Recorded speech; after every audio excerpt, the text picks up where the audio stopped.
Assalamualaikum. I hope you all are doing well. I am Hafiza Maheen Fatima, and in today's video, I will be sharing with you guys how to master your physics portion for your MDCAT, as most of the students find physics the most ganda subject, and मतलब उनको लगता है कि physics तो अजाब से कम नहीं है एमडी कैट में, क्योंकि उसमें न्यूमेरिकल टाइप क्वेश्चन ज्यादा होते हैं और इसमें हमें टाइम थोड़ा ज्यादा लगता है बाकी एमसीक्यूज की निस्बत। तो फिर हमें लगता है कि एमसी फिजिक्स जो है वो एक बहुत ही मुश्किल सब्जेक्ट है हमारे लिए, ठीक है। बल्कि इसके बरक्स अगर हम बात करें तो आज की वीडियो में मैं आपको सारी बातें बताऊंगी कि कैसे हमने फिजिक्स को हैंडल करना है, कौन सी बुक्स यूज करनी है, किस कौन कौन सी एमसीक्यूज प्रैक्टिस बुक्स यूज करनी है और प्रैक्टिशन के लिए कौन कौन सी बुक्स यूज करनी है। तो वीडियो को आखिर तक क्लास में देखिएगा ताकि कोई भी पॉइंट आपका मिस ना हो सके। क्या पता कोई ऐसी बात मैं कर जाऊं जो आप लोगों को सिर्फ उसी पॉइंट की जरूरत हो और आप लोगों की उससे एमडी कैट की आगे की तैयारी जो है वो बहुत अच्छी गुजर जाए। तो शुरू करते हैं आज की वीडियो बगैर किसी गैप के। सबसे पहले तो सबसे ज्यादा जरूरी जो चीज फिजिक्स की तैयारी में आप लोगों के लिए है वो है आप लोगों के लेक्चर नोट्स। लेक्चर नोट्स को मैं वाकई में कहना चाहूंगी कि these are your ultimate boss, ठीक है। ये कोर फाउंडेशन है आप लोगों के फिजिक्स के प्रेप की, ठीक है। तो जो टीचर्स के लेक्चर नोट्स होते हैं ना, ये एक पैरामाउंट है, ठीक है। They contain the most relevant information and shortcuts needed for the exam, ठीक है। जो टीचर जो होते हैं वो हमें क्लास में ठहर के शॉर्टकट्स बता रहे होते हैं, कुछ टिप्स बता रहे होते हैं, उन चीजों को हमें सुनना चाहिए, ठीक है। लेक्चर नोट्स जो है वो फिजिक्स में लेक्चर नोट्स सब कुछ होते हैं, क्योंकि लेक्चर नोट्स में ही हमारी सारी टीचर्स ने सारी बातें बताई हुई होती हैं, ठीक है। ठीक है, और जो एग्जाम की नीड के मुताबिक टीचर्स जो है वो लेक्चर नोट्स बना रहे होते हैं, टाइम सेविंग होते हैं शॉर्टकट्स जो हैं, और ये सब चीजें लेक्चर नोट्स में कवर हो रहे होते हैं। अगर आप अपने लेक्चर नोट्स के ऊपर एक स्ट्रॉन्ग कमांड जनरेट कर लेते हैं ना, you are already half a prepared for the MD CAT physics exam. अब बात करते हैं टेक्स्ट बुक्स की। ये बच्चों का बड़ा सवाल होता है कि भाई आप ही ये जो है टेक्स्ट बुक जो है वो हमें यूज करनी है, कितनी करनी है, नहीं करनी है, क्या मसला है। तो टेक्स्ट बुक्स के हवाले से अगर मैं बात करूँ तो वही बात कि सबसे पहले आपने प्रायोरिटी देनी होती है अपनी प्रोविंशियल टेक्स्ट बुक्स को, ठीक है। मगर फिजिक्स के लिए टेक्स्ट बुक जो है वो एज सच इतनी ज्यादा इंपॉर्टेंट नहीं है कि उस पर आप अपना बहुत ज्यादा टाइम वेस्ट करें। क्विक रीड थ्रू करें, फोकस करें अंडरस्टैंडिंग पे, ना मेमोराइज नहीं करने की जरूरत है आपको ईच एंड एवरी डिटेल। एक जनरल ओवरव्यू के तौर पे यूज करें।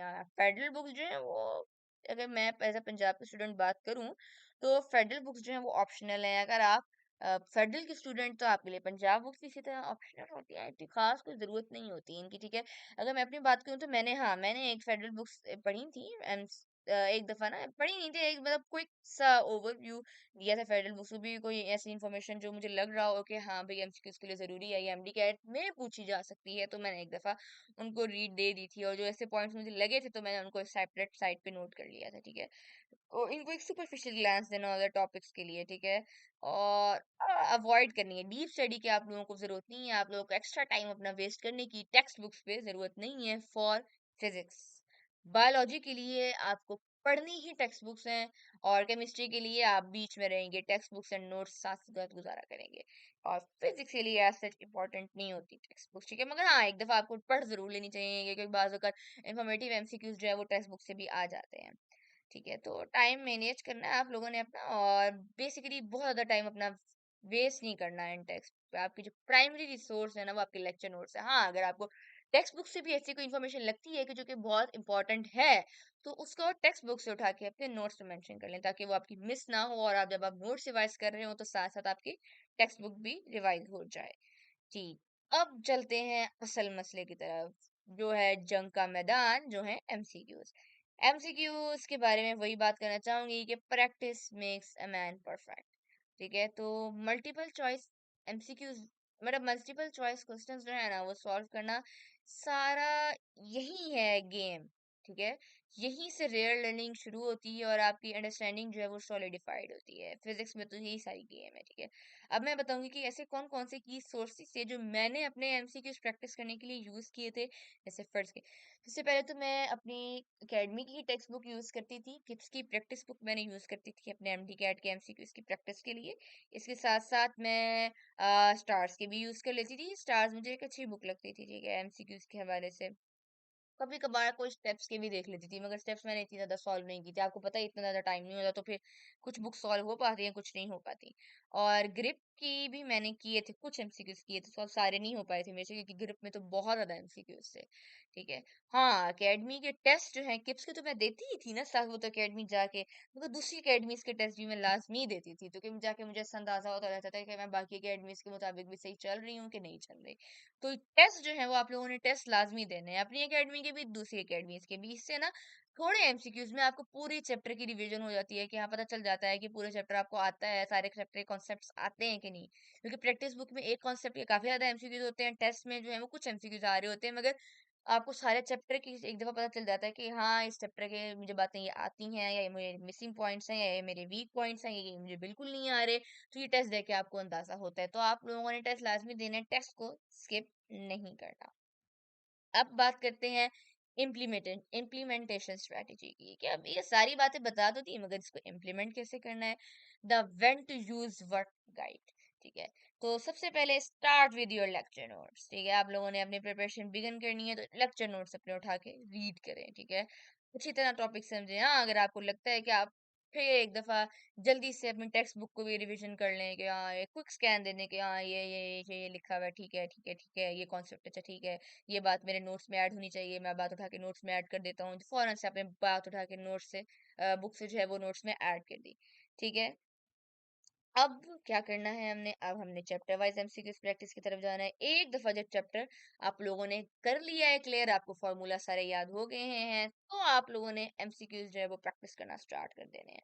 हाँ, फिजिक्स में एमसीक्यूज प्रैक्टिस लाजमी करने हैं, बगैर फॉर्मूलाज याद किए हैं, बगैर ये समझे कि फॉर्मूलाज कब कौन से कहाँ यूज होने हैं, एमसीक्यूज प्रैक्टिस स्टार्ट करना नहीं करने हैं शुरू। क्योंकि ऐसा होता है कि जब हमारे एमसीक्यूज शुरू करते ही गलत होना शुरू हो जाए, तो हमारा कॉन्फिडेंस जो है वो बहुत लो हो जाता है, बहुत लो हो जाता है, जिसकी वजह से हम एमसीक्यूज जो है वो सही सॉल्व नहीं कर पाते, और हमारे जहन में अजीबो गरीब वहम और ख्यालात आना शुरू हो जाते हैं कि हाय हमसे तो नहीं होगा एमडी कैट, थोड़े से एमसीक्यूज 10 एमसीक्यूज किए जिनमें से 5 गलत थे, ऐसे ही चलता रहा तो नहीं होगा एमडी कैट। तो इन सब ख्यालात और वहमात से बचने के लिए जरूरी है कि एक दफा हम सही से तैयारी करके फिर एमसीक्यूज प्रैक्टिस करना स्टार्ट करें।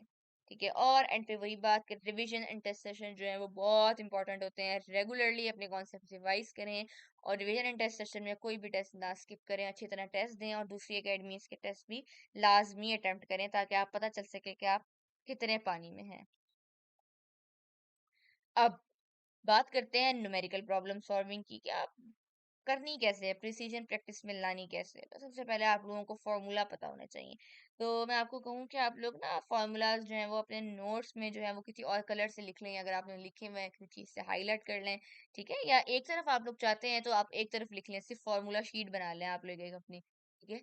अंडरस्टैंड करना है फिजिक्स, आपने फिजिक्स के कॉन्सेप्ट को अंडरस्टैंड करना है, फिजिक्स को मेमोराइज करने से आपको कुछ नहीं होगा। ठीक है, से कॉन्सेप्ट्स को समझना है कि हाँ ये एमसीक्यू आया हुआ है, तो मुझे इस एमसीक्यू के हिसाब से वो वाला फार्मूला लगाना होगा। दैट्स द रियल गेम, हमें बस फार्मूला देखना होता है कि कौन सा फार्मूला कौन से एमसीक्यू में कैसे फिट आ रहा है। बाज़ औक़ात एमसीक्यू फार्मूलाज को जो है वो ऊपर नीचे करके भी यूज करना पड़ता है, तो हमें वो भी देखना है कि अब ये एमसीक्यू है तो मुझे इस फार्मूला को कैसे चेंज करके यूज करना है। तो ये रियल गेम होती है। ठीक है। और हाँ, फिजिक्स के एमसीक्यूज टाइम रिक्वायरिंग होते हैं बनिस्बत बायो और केमिस्ट्री के एमसीक्यूज के, तो आपने फ्रस्ट्रेट नहीं होना, आपने टाइम देना है, तसल्ली से सॉल्व करने हैं एमसीक्यूज। इतनी भी तसल्ली नहीं करनी कि आप लोग फिजिक्स ही करते रह जाएं। पहले आप लोगों ने बायो ही अटेम्प्ट करनी है अपने एमडी कैट के में, पहले तसल्ली से, सबसे पहले आप लोगों ने फिजिक्स शुरू की, तसल्ली कर ही रखे हैं, और आप लोगों का टाइम खत्म हो गया, बायो और केमिस्ट्री आपने छेड़ी नहीं है।